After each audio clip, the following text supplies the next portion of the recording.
మిగిలిన అప్డేట్స్ చూద్దాం. శ్రీ కాణిపాకం వినాయక స్వామిని మంత్రి కింజారపు అచ్చెన్నాయుడు దర్శించుకున్నారు. కుటుంబ సమేతంగా ఆలయానికి చేరుకుని స్వామివారికి ప్రత్యేక పూజలు చేశారు. అనంతరం స్వామివారి తీర్థ ప్రసాదాలు, శేషవస్త్రం చిత్రపటాన్ని ఆలయ అర్చకులు మంత్రికి అందించారు.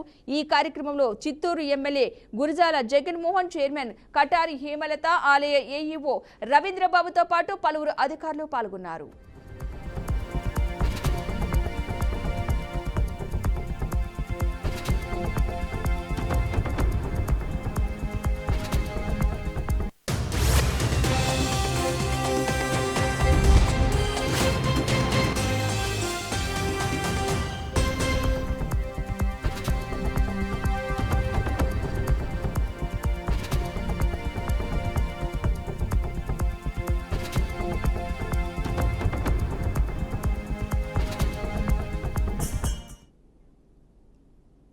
కొత్త రేషన్ కార్డుల జారీకి సంబంధించి మొత్తం 6 రకాల సేవలు అందుబాటులోకి వచ్చాయని మంత్రి నాదెండ్ల మనోహర్ తెలిపారు. ఈ సేవలను ఇప్పటి వరకు 72,519 మంది వినియోగించుకున్నారని అన్నారు. ఈ నెల 15 నుంచి వాట్సాప్ గవర్నెన్స్ ద్వారా కూడా ఈ సేవలను నమోదు చేసుకునేందుకు అవకాశం కల్పించబడుతుందని తెలిపారు. అయితే స్మార్ట్ కార్డుల రూపంలో నూతన రేషన్ కార్డులను ఉచితంగా అందరికీ అందిస్తామన్నారు.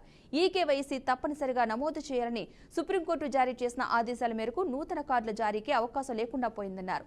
ప్రస్తుతం 95% మేర ఈ కేవైసీ ప్రక్రియ పూర్తయిన నేపథ్యంలో నూతన రేషన్ కార్డుల జారీకి అవకాశం కల్పించడం జరిగిందన్నారు. రైస్ కార్డ్స్ను ప్రజలకి పౌర సరఫరా శాఖ నుంచి ప్రతి నెల మేము అందించే సరుకులు ప్రతి కుటుంబాన్ని ఆదుకునే విధంగా కేంద్ర ప్రభుత్వం, రాష్ట్ర ప్రభుత్వం జాతీయ ఆహార భద్రత చట్టానికి అనుగుణంగా ప్రతి నెల 1వ తారీఖు నుంచి 15వ తారీఖు వరకు ఒక అద్భుతమైన కార్యక్రమం ప్రజలందరికీ అందిస్తూ ఉన్నాం. ఆంధ్రప్రదేశ్లో ఈ రోజుకి 1,46,21,000 రైస్ కార్డ్స్ ఉన్నాయి. ఈ 1,46,21,000 రైస్ కార్డ్స్ గాను జనాభా 4,24,60,000 మంది ప్రతి నెల ఈ రైస్ కార్డ్స్ ద్వారా వాళ్ళు ఈ సర్వీసెస్ అందుకుంటున్నారు. అయితే కేంద్ర ప్రభుత్వం అదేవిధంగా గౌరవ సుప్రీంకోర్టు వారి ఆదేశాల మేరకు ఖచ్చితంగా ఈ కేవైసీ నమోదు చేసుకోవాలి అనే కండిషన్ పెట్టిన తర్వాత భారతదేశంలో అగ్రస్థానంలో ఆంధ్రప్రదేశ్ 95% ఈ కేవైసీ పూర్తి చేసుకోగలిగాం. ఇందులో ఒక వెసులుబాటు కూడా ఉంది. 5 సంవత్సరాలు లోబడిన చిన్నపిల్లలకి, 80 సంవత్సరాలు దాటిన వృద్ధులకి ఈ కేవైసీ నమోదు చేసుకోవాల్సిన అవసరం లేదు.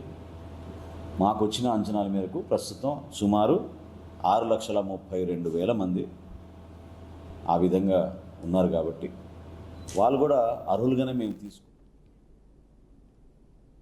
కడప జిల్లా రాజంపేటలోని నేషనల్ హైవేపై కారు దగ్ధమైంది. తిరుపతి నుంచి నంద్యాలకు వెళుతున్న క్రమంలో కారు టైరు పంచరై అదుపు తప్పి రోడ్డు పక్కకు దూసుకెళ్లింది. ఈ ఘటనలో ఒక్కసారిగా వాహనానికి మంటలు అంటుకున్నాయని స్థానికులు చెబుతున్నారు.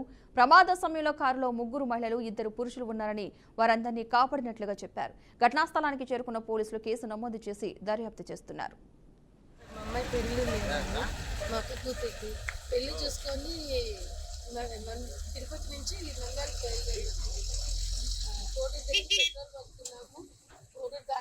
పెట్రోల్ పట్టించుకొని వస్తూ ఉంటాం కానీ ఇలా టైర్ కొంచెం సౌండ్ టైర్ ప్రెషర్ లారీకి వస్తాను. లారీ తగ్గుతుందేమో తిప్పేటప్పటికి చెట్లలోకి వచ్చేసి అక్కడికి వచ్చింది. పొగలంతా వచ్చేస్తాం. ఇక్కడ ఉండే వాళ్ళు ఎవరో నిలబెట్టుకొని వాళ్ళే వచ్చి నీళ్లు పోసి మమ్మల్ని లగేజ్ అన్ని తీసేసి మమ్మల్ని. ఎంపీ ఈటెల రాజేందర్పై ప్రభుత్వ విప్ ఆది శ్రీనివాస్ మండిపడ్డారు. ఈటెలకు తాను ఒక మర్యాదస్తుడిగా భావించేవాడనని, కానీ ఆయన ఇటీవల మాటలు చూస్తుంటే మతి తప్పినట్లుగా ఉందని అన్నారు. తెలంగాణ ముఖ్యమంత్రి రేవంత్ రెడ్డిని ఉద్దేశించి ఈటెల మాట్లాడడం తప్పని ఆగ్రహం వ్యక్తం చేశారు. ముఖ్యమంత్రిని అసభ్య పదజాలంతో దూషిస్తే పదవి వస్తుందని అనుకోవడం మీ అవివేకానికి నిదర్శనం అని చెప్పారు. మాకు కూడా అంతకు మించిన భాషలో సమాధానం చెప్పడం వచ్చు, అది గుర్తుంచుకోండి అంటూ హెచ్చరించారు. ఈటెల రాజేందర్ గారు, మీరు మా ముఖ్యమంత్రి గౌరవ శ్రీ రేవంత్ రెడ్డి గారి పైన మాట్లాడినటువంటి మాటలను తీవ్రంగా ఖండిస్తున్నాను. సభ్య సమాజం కూడా ఈ విమర్శలను తప్పుపట్టే విధంగా ఇప్పటి వరకు ఈటల రాజేందర్ గారు మర్యాదస్తుడు అనుకున్నాం, మంచివాడు అనుకున్నాం. కానీ ఇలా దిగజారి మాట్లాడే మాటలు చూస్తుంటే మీరు మీ పార్టీ అధ్యక్ష పదవి కావాలనుకుంటే మీ అధిష్టాన వర్గాన్ని కాకా పట్టుకోండి తప్ప ఈ విధంగా ముఖ్యమంత్రి గారిని బూతులు తిట్టి పదవి సంపాదించుకోవాలనుకోవడం అది మీ అవివేకానికి నిదర్శనంగా మేము భావిస్తా ఉన్నాం. ఈరోజు మీరు మాట్లాడిన మాటల్లో సైకో, షాడిస్ట్ అనే మాటలు మా ముఖ్యమంత్రి గారిని పట్టుకొని మాట్లాడుతున్న మాటలు.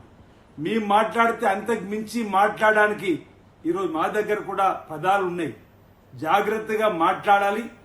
మీరు 30 సంవత్సరాలుగా రాజకీయ జీవితం ఉన్నటువంటి మీరు ముఖ్యమంత్రిని పట్టుకొని నా కొడుక అనే పదం వాడినంటే అది మీ మతి స్థిమితానికి ఒకసారి అర్థం చేసుకోవాలనుకుంటున్నాం.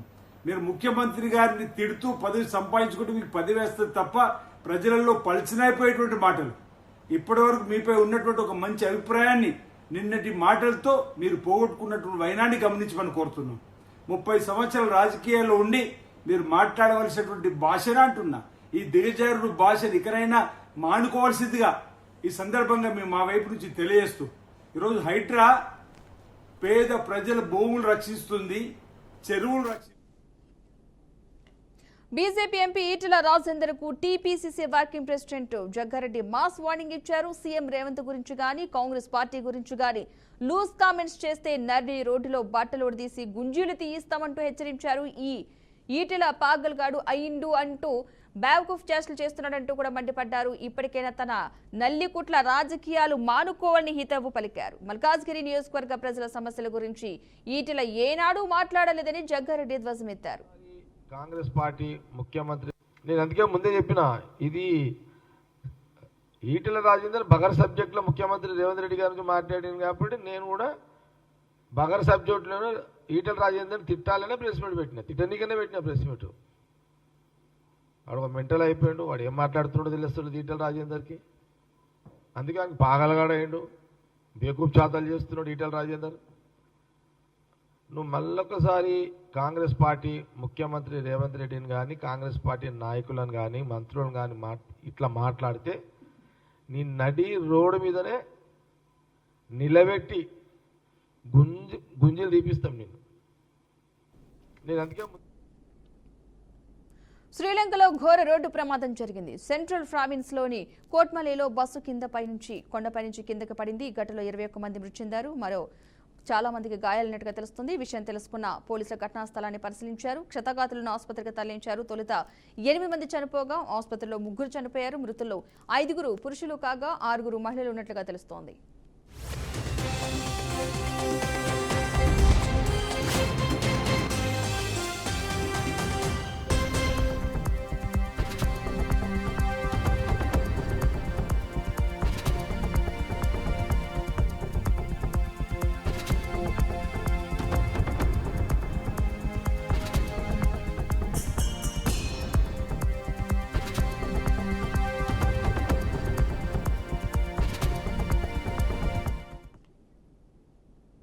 పహల్గామ్ ఉగ్ర దాడి, ఆ తర్వాత ఆపరేషన్ సింధూర్ భారత్ పాకిస్తాన్ మధ్య తీవ్ర ఉద్రిక్తతలను పెంచాయి. ఇరు దేశాల మధ్య యుద్ధ వాతావరణం ఏర్పడింది. అయితే శనివారం సాయంత్రం నుంచి ఇరు దేశాలు కూడా కాల్పుల విరమణకు అంగీకరించాయి.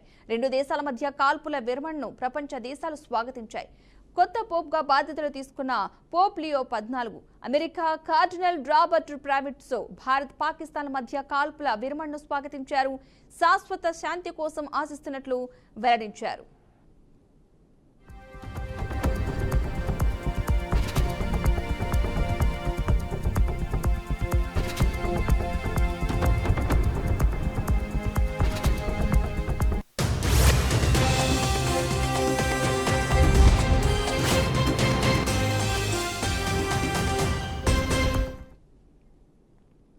చిలకలూరుపేట పోలీసులపై మాజీ మంత్రి విడుదల రజనీ సంచలన ఆరోపణలు చేశారు. కూటమి ప్రభుత్వం ఏర్పడిన నాటి నుంచి పోలీసులు తమపై తప్పుడు కేసులు పెడుతున్నారని మండిపడ్డారు.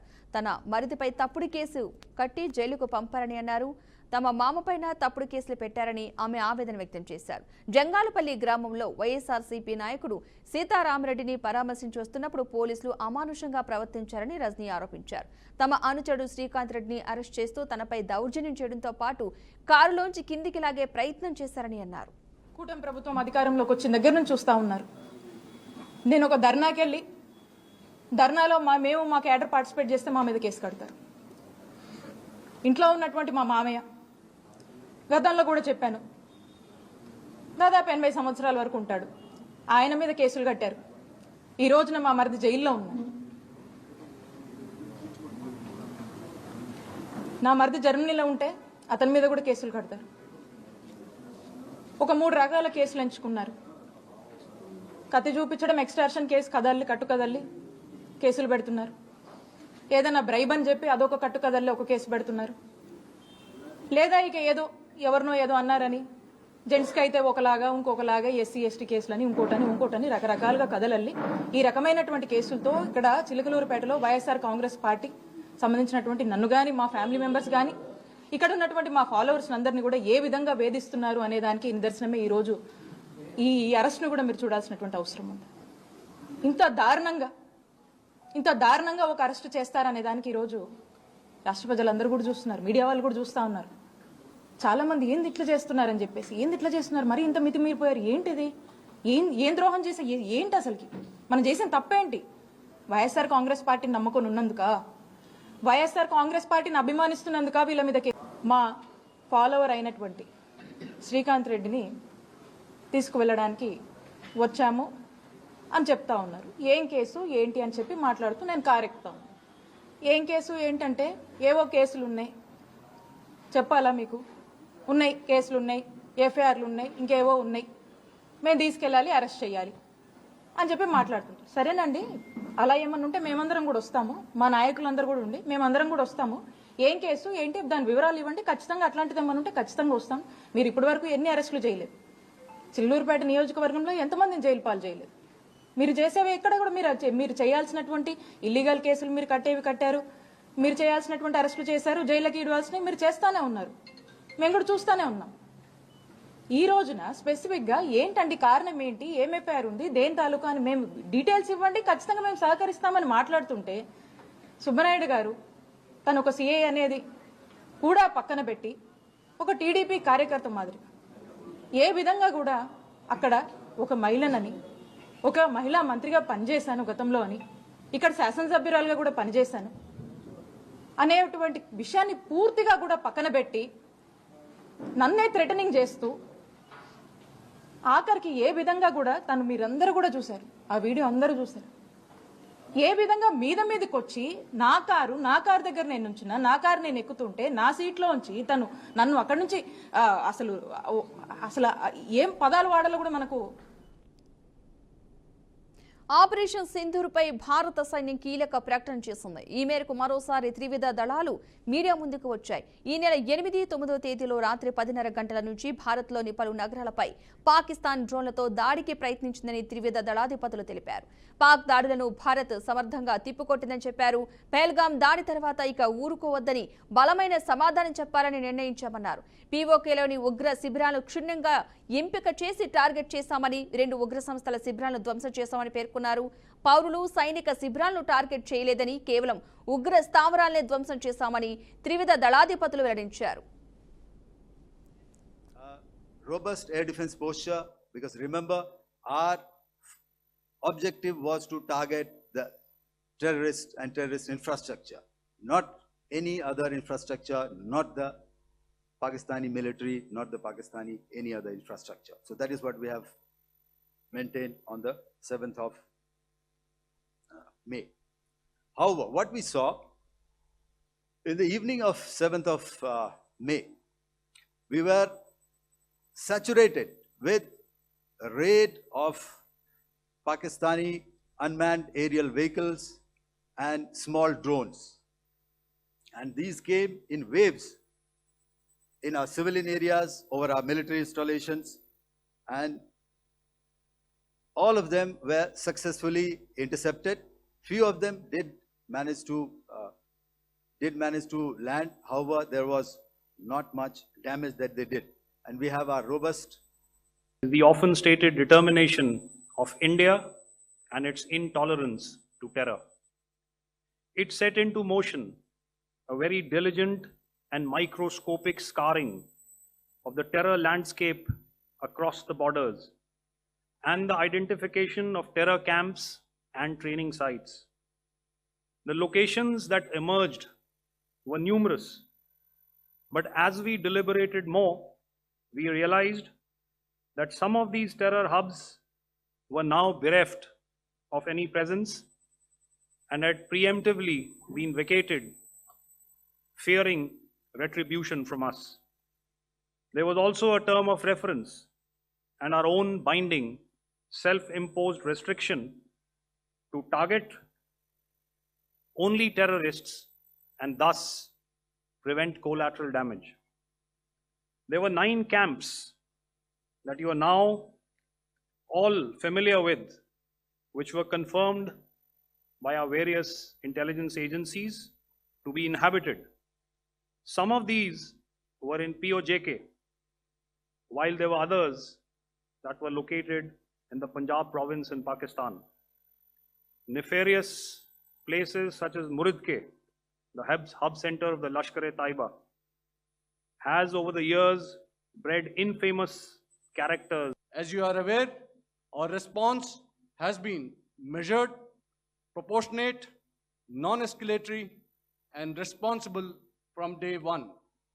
Accordingly, the calibrated approach considered all of BrahMos aerospace integration and testing ఫెసిలిటీని కేంద్ర రక్షణ శాఖ మంత్రి రాజ్నాథ్ సింగ్ వర్చువల్ గా ప్రారంభించారు. దేశానికి యూపీకి ఇది చారిత్రాత్మకమైన రోజని అన్నారు. లక్నోలో జరిగిన ఈ కార్యక్రమానికి యూపీ సీఎం యోగి ఆదిత్యనాథ్ హాజరయ్యారు. ఆపరేషన్ సింధూర్లో బ్రహ్మోస్ శక్తి ఏంటో స్పష్టమైందని, బ్రహ్మోస్ ప్రభావం ఎలా ఉంటుందో పాకిస్తాన్ అడిగితే తెలుస్తుందని యోగి ఆదిత్యనాథ్ అన్నారు. ఈ కార్యక్రమంలో బ్రహ్మోస్ ఏరోస్పేస్ నుండి సీనియర్ అధికారులు, రక్షణ మంత్రిత్వ శాఖ ప్రతినిధులు, సాయుధ దళాలకు చెందిన ప్రముఖులు పాల్గొన్నారు. आज नेशनल टेक्नोलॉजी डे है। आज ही के दिन 1998 में श्रद्धेय अटल बिहारी वाजपेयी जी के नेतृत्व में हमारे वैज्ञानिकों ने पोखरण में परमाणु परीक्षण करके दुनिया को भारत की ताकत दिखाई थी। और वह परीक्षण हमारे साइंटिस्ट, इंजीनियर्स, डिफेंस पर्सनल और कई अन्य स्टेक होल्डर्स के अथक प्रयासों का ही परिणाम था। यह हमारे वैज्ञानिकों तथा इंजीनियर्स को मान्यता देने, उनको रिकॉग्नाइज करने और उनके कंट्रीब्यूशन को एक्नॉलेज करने का दिन है। मुझे अच्छी तरह याद है जब मैंने इसका शिलान्यास किया था, उस समय माननीय मुख्यमंत्री श्री योगी आदित्यनाथ जी भी थे। उस दौरान मैंने यह इच्छा जाहिर की थी कि जितनी जल्दी हो सके इस प्रोजेक्ट को पूरा कर लिया जाए। और मुझे यह देखकर बेहद खुशी हुई कि आप लोगों ने मेरी भावनाओं का सम्मान रखा और महज 40 महीने में इस प्रोजेक्ट को पूरा करके दिखाया। आज हमारे आसपास जैसी परिस्थितियां हैं, उसे देखते हुए ये बेहद जरूरी हो जाता है कि हम अपने लक्ष्यों को ऐसे ही समयबद्ध तरीके से पूरा करते रहें। इस मौके पर मैं उत्तर प्रदेश के माननीय मुख्यमंत्री श्री योगी आदित्यनाथ जी का विशेष आभार प्रकट करता हूं। यदि इतने कम समय में ब्रह्मोस की इंटीग्रेशन एंड टेस्टिंग फैसिलिटी की स्थापना हो सकी। ఇవి bulletin updates. Keep watching BRK news Telugu సత్తా.